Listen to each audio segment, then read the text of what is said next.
संध्याकाळच्या छोट्या भुकेसाठी किंवा अधेमध्ये लहान मुलांना काहीतरी खायला हवं असतं, त्यासाठी आज आपण हेल्दी असा स्नॅक्सचा प्रकार बनवून घेणार आहोत आणि ती आहे म्हणजे कोल्हापूरची प्रसिद्ध अशी भडंग. आणि अगदी सेम तीच टेस्ट तुम्हाला आजच्या भडंगमध्ये मिळणार आहे, तो हा सिक्रेट मसाला वापरून. घरातील काही मोजकेच साहित्य वापरून हा भडंग स्पेशल सिक्रेट मसाला आज आपण बनवून घेणार आहोत. त्याच प्रकारे चटपटीत अशी ही भडंग काहीच मिनिटांमध्ये बनवून तयार झालेली आहे. तर चला जास्त वेळ न घालवता आजच्या व्हिडिओला सुरुवात करूया. भडंग बनवण्यासाठी सगळ्यात महत्त्वाचं साहित्य आहे ते म्हणजे कुरमुरे. तर असे हे कुरमुरे इथे मी परातीमध्ये घेतलेले आहेत. हे कुरमुरे साधारणपणे मी महिनाभरापूर्वी घेतले होते, तर हलकेसे साधारण ते नरम पडलेले आहेत. तर याला आपण छान असं कुरकुरीत करून घेणार आहोत. तर तुम्ही आपल्या आवडीनुसार कुरमुऱ्याचा अंदाज जास्त देखील घेऊ शकता. भडंगचा सिक्रेट मसाला बनवण्यासाठी एका मिक्सरच्या भांड्यामध्ये मी 2 चमचे जिरे घालून घेतलेले आहेत. त्याच प्रकारे 1.5 चमचा लाल तिखट घालून घेतलेलं आहे. हे कलरचं आणि तिखटासाठी देखील लाल आहे. त्याच प्रकारे 1.5 चमचे साखर घालून घेतलेली आहे आणि 1.25 चमचा मीठ घालून घेतलेलं आहे. त्याच प्रकारे यामध्ये आपण थोडीशी हळद घालून घेणार आहोत. तर जवळपास अर्धा चमचा इतकी मी हळद घालून घेतलेली आहे आणि थोडंसं पाव चमचा इतकं आपल्याला हिंग घालून घ्यायचं आहे. आता हे हिंग मी अंदाजे घालत आहे, तर जवळपास पाव चमचा इथे हे हिंग आपल्याला वापरायचं आहे. आता हा जे मिश्रण आहे हे मिश्रण आपल्याला बारीक असं मिक्सरमधून तयार करून घ्यायचं आहे. तर तयार झालेला आहे भडंगचा सिक्रेट असा मसाला. आता इथे एका प्लेटमध्ये मी थोडेसे म्हणजे 10 ते 12 लसूण पाकळ्या ठेचून घेतलेले आहेत. तर आता भडंग बनवण्यासाठी एका मोठ्या पातेल्यामध्ये आपल्याला तेल घालून घ्यायचे. तर जवळपास एक लहान वाटीभर इथे मी तेल घालून घेतलेलं आहे. तेल छान गरम झालं की यामध्ये आपण सुरुवातीला जो बारीक लसूण ठेचून घेतला होता तो आपण यामध्ये घालून घेतलेला आहे. आता हा लसूण आपल्याला छान असा कुरकुरीत होईपर्यंत तळून घ्यायचा आहे. लक्षात ठेवा, लसूण आणि कढीपत्ता जर मऊ राहिला तेलामध्ये तर पूर्ण भडंग किंवा जो तुम्ही पोह्यांचा चिवडा करणार असाल तर तो नरम पडण्याची शक्यता असते. त्यामुळे हा नरम पडू नये आणि लसूण आणि कढीपत्ता कुरकुरीत व्हावा यासाठी आपण यामध्ये एक सिक्रेट पदार्थ घालणार आहोत. आता यामध्येच मी जवळपास मूठभर इतका कढीपत्ता घालून घेतलेला आहे आणि आता मी सांगितल्याप्रमाणे लसूण आणि कढीपत्ता कुरकुरीत होण्यासाठी यामध्ये मी जवळपास पाव चमचा इतकं मीठ घालून घेतलेलं आहे.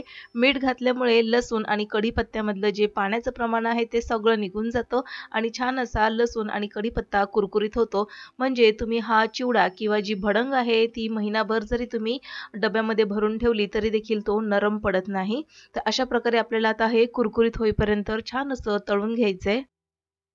यातील लसूण आपल्याला छान असा सोनेरी रंगावर होईपर्यंत परतून घ्यायचा आहे, म्हणजे छान असा त्याची चव देखील या भडंगमध्ये लागते. आता यामध्येच आपण शेंगदाणे देखील घालून तळून घेणार आहोत, म्हणजे लसूण देखील शेंगदाणे फ्राय होईपर्यंत छान असा सोनेरी रंगावरती परतून जातो.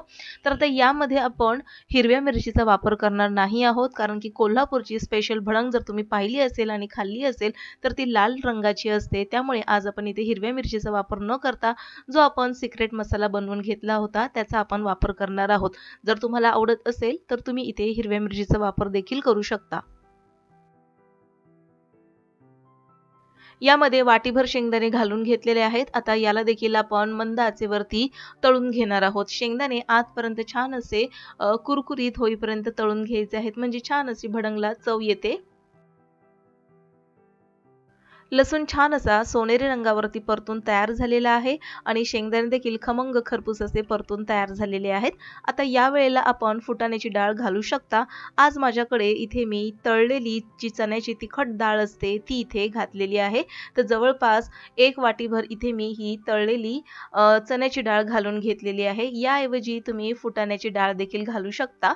तर आता हे देखील आपल्याला 2 ते 3 मिनिटांसाठी छान असं परतून घ्यायचंय. खमंग अशी भडंगची फोडणी तयार झालेली आहे. आता यामध्ये आपण जे चाळून निवडून ठेवलेले जे कुरमुरे होते ते आपण यामध्ये घालून घेणार आहोत. तर बऱ्याचदा सुरुवातीला तुम्ही हे कुरमुरे हलकेसे भाजून घेऊ शकता, म्हणजे शेकून कुरकुरीत करून घेऊ शकता. पण आता मी तसं न करता हे जे साधारणपणे नरम पडलेले जे कुरमुरे आहेत ते डायरेक्ट या फोडणीमध्ये घालून घेतलेले आहेत आणि फोडणी गरम आहे. गॅस देखील इथे मी मंद आचेवर ठेवलेला आहे आणि या मंद आचेवरतीच या फोडणीमध्ये हे कुरमुरे आपल्याला छान असे मिक्स करून घ्यायचे घ्यायचे आहेत आणि या फोडणीमध्येच परतून घ्यायचे आहेत. म्हणजेच कुरमुऱ्याचा जो खमंग फोडणीचा जो स्वाद आहे तो या कुरमुऱ्याला लागेल आणि त्याचा जो नरमपणा आहे तो देखील निघून जाईल. 4 ते 5 मिनिटांसाठी हे कुरमुरे मंद आचेवरती छान असे परतून घेतलेले आहेत. फोडणी गरम आहे, गॅस चालू आहे. त्यामुळे हे जे कुरमुरे नरम पडले होते ते आता छान आतून कुरकुरीत होण्यास मदत होईल. गरम असेपर्यंत हे साधारणपणे आपल्याला नरम वाटतात, पण जसे हे थंड होतील तसे हे कुरकुरीत होऊन जातात. गॅस बंद करून इथे मी टोप बाजूला काढून घेतलेला आहे आणि हे कुरमुरे पुन्हा आपल्याला व्यवस्थित मिक्स करून घ्यायचे आहेत. म्हणजे हे साधारणपणे आपल्याला थंड करून घ्यायचे आहेत. मगच आपण जो तयार करून घेतलेला जो सिक्रेट मसाला होता तो आपण यामध्ये घालणार आहोत. आता हे कुरमुरे बऱ्यापैकी थंड झालेले आहेत. यामध्ये आता आपण जो तयार करून घेतलेला भडंग स्पेशल मसाला जो घरगुती तयार करून घेतला होता तो आपण यामध्ये घालून घेणार आहोत. तर जवळपास अंदाज घेत आपल्याला हा मसाला घालून घ्यायचा आहे.